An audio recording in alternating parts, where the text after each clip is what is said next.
In this video, we're going to look into few of the concepts, definitions of mindfulness.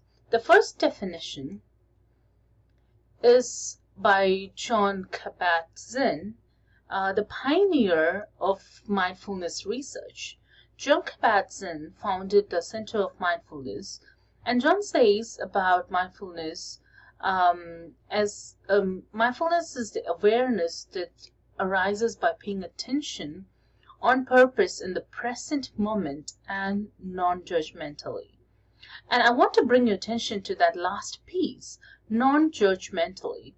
What Jon actually means by this is not that we refrain from making any meaningful or important decisions or judgments about the world around us, but rather that we observe our own mind in a way that it doesn't make a judgment about whether what we are feeling or thinking is right or wrong or good or bad, but simply just is present.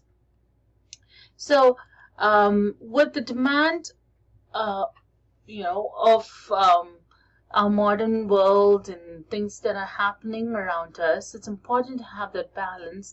That's something that's specifically spoken in this chat between Oprah and Jon. So I would like for you to listen to it, and specifically about the shower example that he actually talks about of how to apply mindfulness in our regular life.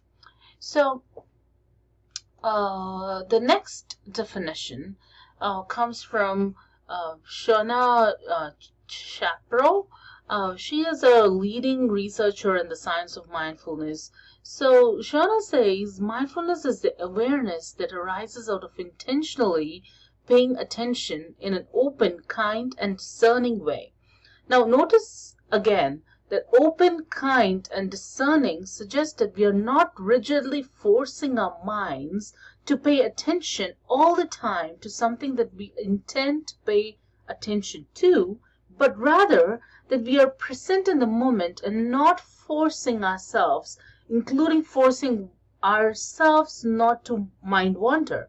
So as we move forward in this week of studying mindfulness, we'll explore more on how mindfulness is associated with happiness, its benefits, health, well-being, and other interpersonal relationships. Specifically for you moms out there, I would encourage you to look into this literature. There's just an article on how in parenting, being mindful could play an important role. And even in this link, she actually explains in a TED Talk. I think it's a 12-minute TED Talk, and it's really interesting to see how she explains of how we can change and apply mindfulness in our everyday life. So hope you find this helpful.